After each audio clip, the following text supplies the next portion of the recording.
नमस्कार दोस्तों, मैं अविनाश आप सबका स्वागत करता हूं ड्रीम सक्सेस एकेडमी में। तो आप लोग कैसे हैं? आशा करता हूं आप लोग भी अच्छे होंगे। तो चलिए जोश और एनर्जी के साथ हम लोग आज जो है इरूटेरिया पब्लिकेशन के बिहार स्पेशल बुक को कवर करेंगे, जिसका नाम है बिहार तथ्य संग्रह। ठीक है, आपके एग्ज़ाम के लिए काफ़ी इम्पोर्टेंट होने वाला है। ठीक है, और काफ़ी हेल्पफुल होगा। यदि आप BPSC, Bihar SI, Bihar police या बिहार के अन्य किसी भी एग्ज़ाम की यदि आप तैयारी करते हो तो सबके लिए जो है ये पुस्तक काफ़ी हेल्पफुल होगा। ठीक है, चलिए इस बुक की अब कुछ विशेषताओं को हम जानते हैं।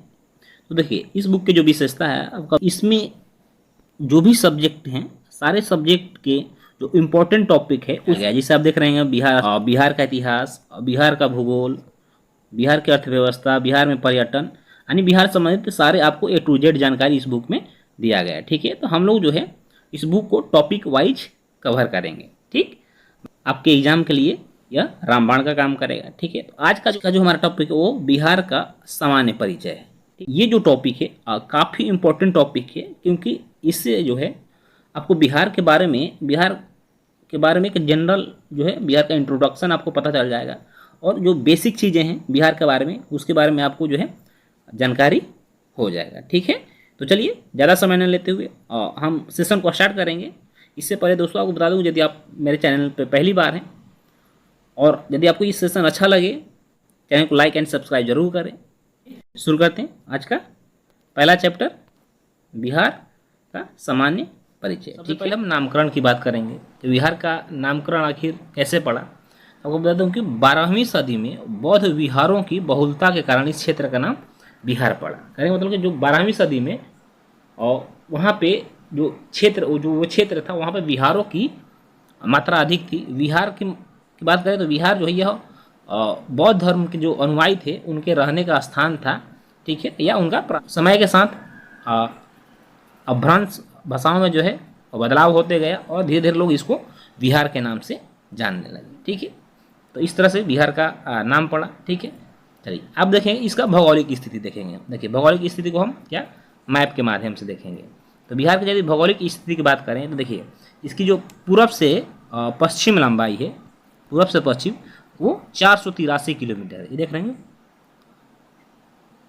Waste and east. ठीक है, तो ये 483 किलोमीटर इसकी लंबाई है। यदि हम उत्तर से, ठीक है, और साउथ बात करें, साउथ टू नॉर्थ बात करें तो ये 345 किलोमीटर। ये दूरी जरूर याद करिएगा। और जो इसकी चौहदी है वो कैसा है, तो यह आयताकार है। ठीक, बिहार के जो आपको आयताकार किस्म का दिख रहा है। ठीक है, तो आपको याद रखना है, एक अंडरलाइन करिएगा। पूर्व से पश्चिम 483 और उत्तर से दक्षिण 345 किलोमीटर। ठीक है, चलिए यदि इसकी हम अक्षांशीय और देशांतरीय विस्तार की बात करें तो देखिए, बिहार का जो अक्षांशीय विस्तार है वो 24 डिग्री 20 इंच 10 सेकेंड नॉर्थ से 27 डिग्री 31 इंच 15 सेकेंड नॉर्थ तक है। और देशांतरीय विस्तार की बात करें तो 83 डिग्री 19 मिनट से आपको 88 डिग्री 17 मिनट तक है। ठीक है, राज्य की आकृति पूछ रहा है, तो राज्य की आकृति जो है यह आयताकार है। ठीक, चलिए अब देखिए, 12 दिसंबर 1911 को दिल्ली दरबार में पृथक बिहार प्रांत की घोषणा होती है। क्योंकि पहले उड़ीसा, बिहार और बंगाल, यानी उड़ीसा, बिहार एंड बंगाल जो है यह एक प्रांत मिलकर बंगाल के नाम से जाना जाता था। किंतु जब 12 दिसंबर को दिल्ली दरबार जो लगा था उसमें यह घोषणा किया गया कि बिहार को जो है एक अलग प्रांत बनाया जाएगा। ठीक, 22 मार्च 1912 ईस्वी को बिहार उड़ीसा सहित यानी बिहार प्रांत की अधिसूचना गठन का जो है अधिसूचना जारी किया गया।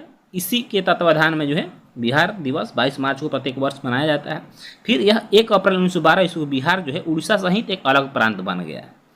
देखिए, 12 दिसंबर को दिल्ली दरबार में घोषणा होती है, यह कन्फ्यूज मत होइए, एकदम क्लियरली याद करिएगा। 12 दिसंबर घोषणा होती है, 22 मार्च 1912 को अधिसूचना जारी होता है, और 1 अप्रैल 1912 ईस्वी को बिहार जो पश्चिम बंगाल से एक सेपरेट राज्य बन जाता है, जिसमें कि उड़ीसा भी सम्मिलित है। ठीक, याद रखिएगा।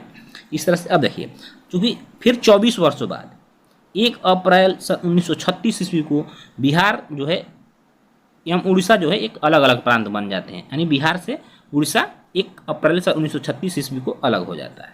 ठीक, और बिहार का जो अंतिम विभाजन हुआ वो 15 नवंबर की आधी रात्र को, यानी 15 नवंबर 2000 ईस्वी को बिहार का अंतिम विभाजन होता है। किसके रूप में? तो झारखंड के रूप में। और झारखंड जो है 46% बिहार का भूभाग लेकर जो है झारखंड भारत का उस समय 28वां राज्य बना था। ठीक है, चलिए आगे देखिएगा कि बिहार का स्थापना दिवस जो 22 मार्च को मनाया जाता है। क्षेत्रफल इसका यदि बात करें, क्षेत्रफल याद करिएगा 94,163 किलोमीटर। ये डायरेक्ट क्वेश्चन पूछ देता है कि बिहार का क्षेत्रफल कितना है, तो बिहार का क्षेत्रफल 94,163 किलोमीटर है। भारत के कुल क्षेत्रफल का कितना क्षेत्रफल है बिहार का, तो ये 2.86% है। ठीक, चलिए भारत का जो है 12वां सबसे बड़ा राज्य क्षेत्रफल के दृष्टि से बात करें तो इसकी कुल जनसंख्या 2011 की जनगणना के अनुसार जो है 10,40,99,452 है। भारत की कुल जनसंख्या, तो भारत की कुल जनसंख्या के यह लगभग 8.5% है। ठीक, चलिए यह भारत का तीसरा बड़ा जनसंख्या के अनुसार बात करें तो तीसरा बड़ा सब राज्य है। ठीक है, किंतु अब मेरे ख्याल से यह दूसरा हो गया होगा। ठीक है, किंतु अभी जनगणना 21 वाला होना बाकी है, तो उसमें आंकड़ा आपको साफ हो जाएंगे। ठीक है, चलिए आगे देखिएगा कि भारत का लंबाई इसकी जिससे बात कर लेंगे हम, लंबाई 345, 483 पूर्व से पश्चिम है। समुद्र तल से ऊंचाई 100, समुद्र तल से जो बिहार की एक औसतन ऊंचाई है वो 173 फीट है। ठीक है, चलिए औसत वर्षा की बात करें तो बिहार में 112 सेंटीमीटर होता है। चलिए दोस्तों, अब हम बिहार के प्रशासनिक विभाजन के बारे में बात करेंगे। ठीक है, बिहार प्रशासनिक दृष्टि से बिहार को 9 प्रमंडलों में बांटा गया। कितने? बिहार में 9 प्रमंडल हैं, 38 जिले हैं और 101 अनुमंडल हैं। ठीक है, पंचायतों की बात करें तो 8,067 है। ठीक, चलिए और इम्पोर्टेंट जो देखिए नगर निगम, बिहार में टोटल 19 नगर निगम है और 19वां जो नगर निगम बना वो सहरसा बना है। ठीक है, याद रखिए बिहार में कितने नगर निगम है? बिहार में 19 नगर निगम है। 19वां जो नगर निगम था वो सहरसा था। नगर पंचायत की बात करें तो नगर पंचायत 154 है और नगर परिषद 88 है। ठीक, चलिए बिहार की विधायिका की बात करते हैं तो बिहार की विधायिका की बात करें तो पुलिस जिला, बिहार में 40 पुलिस जिला है, यानी 38 जिलों में एक पुलिस जिला है। बाकी इसके अतिरिक्त 2 और है, कौन कौन सा? तो बगहा है और नवगछिया पुलिस जिला है। ठीक है, चलिए बिहार का जो विधानसभा है वो द्विसदनीय है, यानी द्विसदनात्मक है। बिहार में विधानसभा भी और विधान परिषद भी है। तो बिहार की जो विधानसभा है उसमें सीटों की संख्या आपको याद रखना है, तो 243 है। विधान परिषद में सीटों की संख्या है 75 है। ये दोनों इंपॉर्टेंट है और ये भी दोनों इंपॉर्टेंट है। ये 4 प्रश्न को आप गांठ बांध कर याद कर लीजिएगा और यहाँ से क्वेश्चन बार बार पीएससी के द्वारा बिहार किसी भी एग्जाम में डायरेक्ट पूछे जाते हैं। तो आपको याद रखना बिहार में जो विधानसभा की सीटों की संख्या वो 243 है, विधान परिषद की सीटों की संख्या 75 है, लोकसभा की सीटों की संख्या कितनी है? तो बिहार में लोकसभा की सीटों की संख्या जो ये 40 है और राज्यसभा की जो सीटों की संख्या वो 16 है। इसे कन्फर्म याद करिएगा। ठीक है, चलिए आगे देखिए कि विधानसभा में कुल आरक्षित सीटों की संख्या यानी कि 243 सीट जो है बिहार की विधानसभा में, इसमें टोटल आरक्षित कितने सीटें हैं जो कि SC ST के लिए आरक्षित होता है? तो ये जो है 40 सीटें जो SC ST के लिए आरक्षित है, जिसमें कि आपको SC के लिए 38 है और अनुसूचित जनजाति यानी ST के लिए जो है 2 है। और वो दोनों कौन कौन सी है? तो एक जो है इसमें मनिहारी है और दूसरा कटोरिया है। ठीक है, चलिए लोकसभा में अनुसूचित जाति हेतु आरक्षित सीटों की संख्या कितनी है? तो बिहार में लोकसभा की सीटें कितनी है? 40 है। 40 में से 6 सीटें जो वो आरक्षित है। कौन कौन सी? तो यहाँ देखिएगा गोपालगंज, हाजीपुर, समस्तीपुर, जमुई, गया एवं सासाराम। सासाराम से जो अभी वर्तमान में सांसद है वो छेदी पासवान है। कौन है? छेदी पासवान है। राज्य की चौहद्दी की बात करते हैं तो जो बिहार है, बिहार के उत्तर में जो लगता है वो नेपाल है। ठीक है, नेपाल जो है और बिहार के 7 जिलों से सीमा साझा करता है। Very very important. यहाँ से डायरेक्ट क्वेश्चन आपको इस तरह से आएगा कि जिले का नाम दे देगा और पूछेगा इनमें से कौन सा जो है बिहार नेपाल से सीमा रेखा नहीं बनाता है। तो याद रखिए बिहार के 7 जिले जो है यहाँ नेपाल से अपनी सीमा जो है साझा करते हैं। कौन कौन से? तो देखिए पश्चिमी चंपारण, पूर्वी चंपारण, सीधी सी दोनों याद कर लीजिएगा।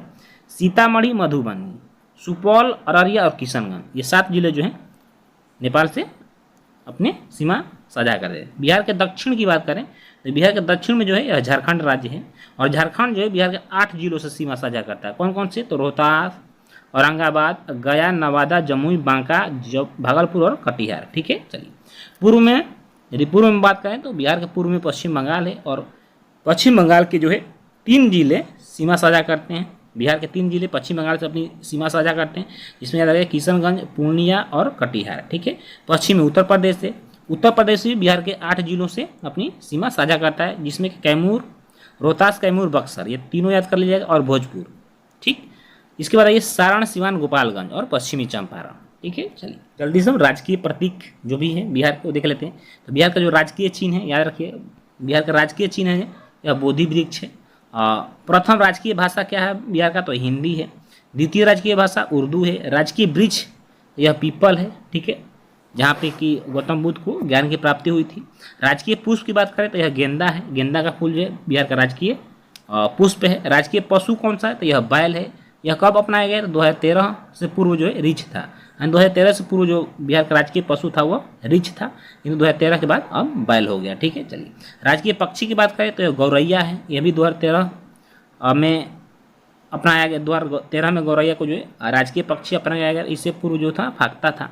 और राजकीय मछली की बात करें तो यह मांगुर, मांगुर यानी कि बांगुर जिसको बोलते हैं गांव देहात के लैंग्वेज में। तो बिहार का जो अपना राजकीय मछली वो मांगुर है। ठीक है, चलिए ये स्टैटिक जीके में आपसे क्वेश्चन इससे आ सकता है, तो इसे जरूर याद करिएगा। और बिहार का राजकीय गीत क्या है, तो बिहार का जो राजकीय गीत है वो मेरे भारत के कंठार, तुझको सत सत वंदन और विहार। ठीक है, चलिए इसके गीतकार कौन है, तो इसके गीतकार जो है यह सत्यनारायण है। संगीतकार जो है वह हरिप्रसाद चौरसिया, जो कि क्या है, यह एक प्रसिद्ध बांसुरी वादक है। ठीक है, प्रसिद्ध बांसुरी वादक। और शिव कुमार शर्मा। ठीक है, इसे कब मान्यता दी गई थी, तो ये इसे वर्ष 2012 में मान्यता दी गई थी। बिहार का जो राज्य का प्रार्थना गीत है वह मेरी रफ्तार पर सूरज की किरण नाच करे। बिहार का जो यह प्रार्थना गीत है। ठीक है, चलिए अब हम बिहार के प्रमंडल जो 9 प्रमंडल हैं, बिहार के जो 9 प्रमंडल है उन 9 प्रमंडलों को चर्चा को देखेंगे। ठीक है, 9 प्रमंडल देखिए कौन कौन से, सारण है, तिरहुत है।